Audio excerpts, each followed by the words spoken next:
Recent ऐसा हुआ है, दो लोगों की एप्लीकेशन इसी बेस पे रिजेक्ट हुई हैं कि उनकी जो मिनिमम रिक्वायरमेंट थी उसमें सिर्फ $1,000 जो था उसने विड्रॉ किया था। सो एप्लीकेशन क्योंकि मिनिमम इन फंड्स की जो रिक्वायरमेंट है वो मीट नहीं कर रहे थे, तो उनकी एप्लीकेशन रिजेक्ट हो गई।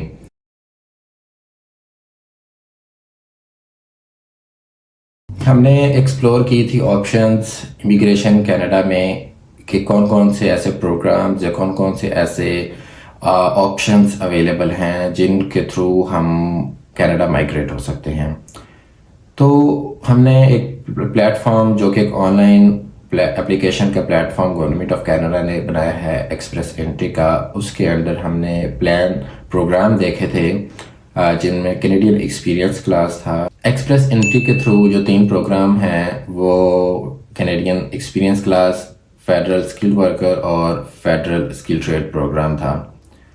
तो अगर हम कैनेडियन एक्सपीरियंस क्लास की बात करें तो कैनेडियन एक्सपीरियंस क्लास वो एप्लीकेंट्स के लिए है जो इस वक्त कनाडा में अवेलेबल हैं, जो कनाडा में मौजूद हैं और जिनकी स्टडी या जिनका एक्सपीरियंस, एक्चुअली मेन चीज़ जो है वो एक्सपीरियंस है कि जिन्होंने एक्सपीरियंस कनाडा से गेन किया हुआ हो, जिनका एक्सपीरियंस कनाडा में जिन्होंने किया हुआ हो और वो as a permanent resident apply करना चाह रहे हो, तो वो as a Canadian experience class category के थ्रू इस अपनी एप्लीकेशन परमानेंट रेजिडेंसी के लिए सबमिट कर सकते हैं। इसके बाद जो मेन चीज़ है कि वो जो आपका एक्सपीरियंस है, जो आपने कनाडा में अपना एक्सपीरियंस गेन किया है, वो आपका वर्क एक्सपीरियंस ऑथोराइज्ड हो, आप लीगली वो काम कर रहे हो। ऐसा ना हो कि आप इलीगल या अनऑथराइज्ड हो और आप वो काम कर रहे हो एज एन अनऑथराइज्ड एम्प्लॉय और वर्कर, और फिर आप उसको अपना एक्सपीरियंस कंसिडर नहीं कर सकते। और इसके बाद जो लैंग्वेज की बेंचमार्किंग है कि इसमें कितना आइल्स आपको चाहिए इस कैटेगरी में जॉब को अप्लाई करने का, वो 7 ईच है, 7 मॉड्यूल, जो 7 बैंड ईच मॉड्यूल, लिसनिंग में, स्पीकिंग में, रीडिंग और राइटिंग में आपका बैंड मिनिमम 7 होना चाहिए इस कैटेगरी के अंदर। अगर आपने अपनी एप्लीकेशन सबमिट करनी है परमानेंट रेजिडेंसी के लिए तो आपका जो आइल्स का मिनिमम बैंड है वो 7 होना चाहिए। For educational requirement, Aldous government of Canada की वेबसाइट पे कोई ऐसी रिक्वायरमेंट नहीं दी हुई कि आपके पास मिनिमम इतनी एजुकेशन होनी चाहिए, लेकिन अगर आपके पास एजुकेशन है, अगर आपने with in Canada education gain की है, अगर आपने स्टडी कनाडा में की है तो आप वो शो कर सकते हैं। अगर आपने स्टडी किसी भी फॉरेन कंट्री में की है तो then you can go for ECA educational credential assessment, वो आप थ्रू WES एजुकेशन के करवा सकते हैं, या आप IQAS और इस तरह की डिफरेंट जो ऑर्गेनाइजेशंस हैं जो कि ECA करती हैं, आप उनके थ्रू अपनी ECA करवा के जो वैलिड एजुकेशनल क्रेडेंशियल असेसमेंट का सर्टिफिकेट है वो आप अपनी एप्लीकेशन के साथ अटैच कर सकते हैं, जिससे आपकी जो प्रोफाइल है वो और स्ट्रॉन्ग होती है, जिसमें चांसेस थोड़े से ज़्यादा हो जाते हैं कि आपके जो एप्लीकेशन है उसको जो स्कोरिंग है वो थोड़ी सी इंक्रीज़ हो जाती है। अब अगर बात करें हम जो फेडरल स्किल्ड वर्कर प्रोग्राम है, तो फेडरल स्किल्ड वर्कर प्रोग्राम में जो आपकी मिनिमम एलिजिबिलिटी रिक्वायरमेंट है वो ये है कि आपने अपनी जो एजुकेशन है वो सेकेंडरी स्कूल डिप्लोमा या higher secondary school diploma at least होना चाहिए। और अगर आपने किसी फॉरेन कंट्री से अगर आपने अपनी स्टडी की है तो देन आपको वही जो कैनेडियन एक्सपीरियंस क्लास की रिक्वायरमेंट है, क्या वहाँ पे एक्चुअली रिक्वायरमेंट नहीं है लेकिन आप ECA करवा लें, ताकि जो इक्विवेलेंसी है कि कैनेडियन स्टडी के कितना इक्विवेलेंट आपके पास स्टडी है। और अगर आपने वर्क एक्सपीरियंस जो है वो किसी फॉरेन कंट्री से है तो वो फॉरेन कंट्री का जो एक्सपीरियंस है वो Tier 0, Tier 1, Tier 2 and Tier 3 की कैटेगरीज में जो आता है उसके लिए वो एलिजिबल है। मतलब कि अगर आप Tier 4 में ही आपका वर्क एक्सपीरियंस है तो वो आप इस कैटेगरी के अंडर अप्लाई नहीं कर सकते।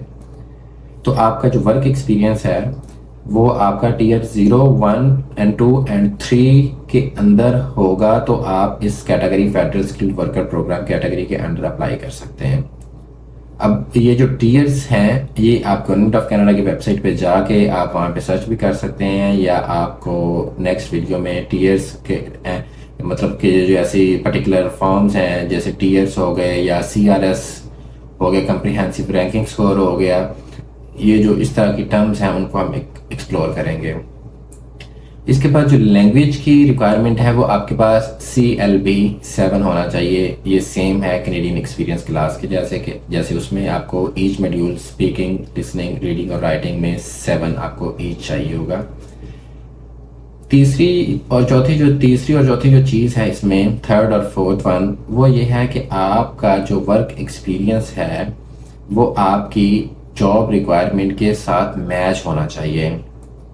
मतलब कि आपने जिस कैटेगरी में आपका एक्सपीरियंस है आपने उसी कैटेगरी में ही अप्लाई करना है। फॉर एग्जांपल आपका एक्सपीरियंस अगर आप HR में हैं तो आप HR पे ही एज एन HR ही फेडरल स्किल वर्कर में एप्लीकेशन सबमिट करेंगे। एज एन एडमिन या आप एज ए सेल्स या आप एज ए कोई और कैटेगरी के अंदर आप इसको सबमिट नहीं करेंगे। और जो लास्ट चीज़ है वो ये है कि जो आपने एक्सपीरियंस किसी भी फॉरेन कंट्री से गेन किया हुआ है तो वो विद इन 10 ईयर्स होना चाहिए। लेट्स सपोज आज हमने एप्लीकेशन सबमिट करनी है तो जो आपके पास वर्क एक्सपीरियंस है वो गेन किया हो पास्ट 10 ईयर्स में, मतलब कि आज से पिछले 10 साल के अंदर अगर आपने कोई ऐसा एक्सपीरियंस, फॉर एग्जांपल आप 2024 में एप्लीकेशन सबमिट कर रहे हैं और आपके पास वर्क एक्सपीरियंस 2010 का, तो वो इसमें काउंट नहीं होगा, वो इसमें कंसिडर नहीं होगा। तो आपका work experience most recent last 10 years का होना चाहिए। इसके बाद आते हैं हम कि अगर आप जितने भी पीछे हमने मेन एलिजिबिलिटी रिक्वायरमेंट्स देखी हैं, अगर आप उनको मीट कर रहे हैं देन आपको एक स्कोरिंग अलॉट की जाती है। जो इस वक्त पासिंग मार्क्स हैं वो 67 है। अब ये पासिंग मार्क्स किस बेस पे आते हैं? वो आपकी एज पे आते हैं, आपकी एजुकेशन पे आते हैं, आपकी वर्क एक्सपीरियंस पे आते हैं, और ये मल्टीपल फैक्टर्स के जो चीज़ें हैं वो कंसीडर जब करते हैं तो उनके एक स्कोरिंग होती है 67 और अप टू ये 100 या 120 आई थिंक होती है। लेकिन जो मिनिमम पासिंग मार्क्स है वो 67 है कि मिनिमम 67 आपके पास स्कोर होगा, देन आप जो है इस एप्लीकेशन को आप जो है फर्दर वो आपका एक्सप्रेस एंट्री पूल में जाएगी। अगर आप 67 नहीं बन रहे तो फिर आप एक्सप्रेस एंट्री पूल में नहीं जाएंगे। तो इसमें जो फंड्स की रिक्वायरमेंट है, अगर आप एज अ सिंगल एप्लीकेंट आ रहे हैं तो सिंगल एप्लीकेंट के लिए मैं रफली आपको आइडिया दे देता हूँ, अराउंड $14,000 आपके पास होने चाहिए सिंगल पर्सन के लिए। और अगर आप 2 लोग हैं, आप और आपके पार्टनर, देन आप इसमें, मैं रफ बता रहा हूँ, एग्जैक्ट फिगर आप गवर्नमेंट ऑफ कनाडा की वेबसाइट से चेक कर सकते हैं। तो रफली मैं आपको बता रहा हूँ, तो बेटर ऑप्शन यही है कि आप थोड़े से ज़्यादा रखें, ना कि एग्जैक्टली सेम रखें, थोड़े से आप ज़्यादा रखें। आपके हैं, आप ही ने यूज़ करने हैं। तो अगर 2 लोग हैं तो आप 18,000 मान के चलिए, अराउंड 18,000 फॉर 2 पीपल।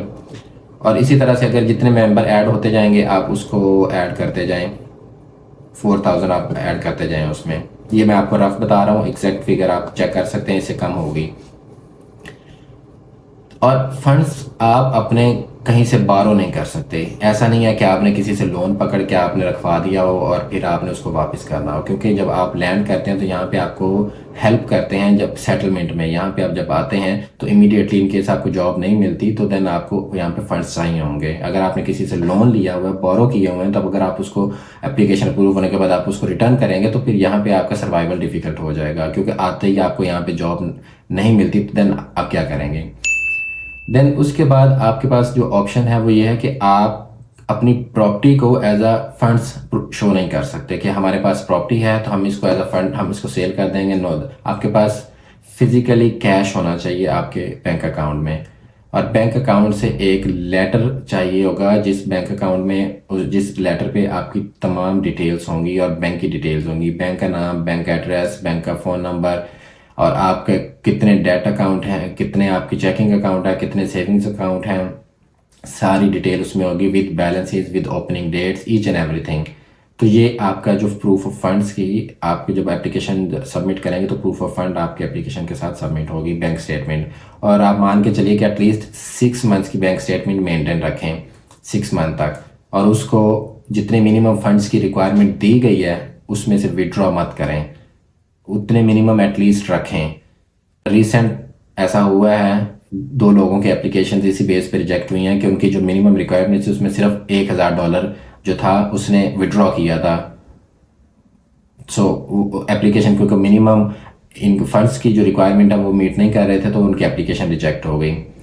तो बेस्ट यही है कि आप अपनी जो बैलेंस है उसको मेंटेन करें, आप उसको विड्रॉ ना करें और कोशिश करें अगर मिनिमम एलिजिबल मिनिमम जो रिक्वायरमेंट फंड्स की है फॉर एग्जांपल 13,700 समथिंग है तो आप उसको 14,000 लेके चलें या 14,500 या 15,000 कर लें, तो दैट्स बेस्ट ऑप्शन।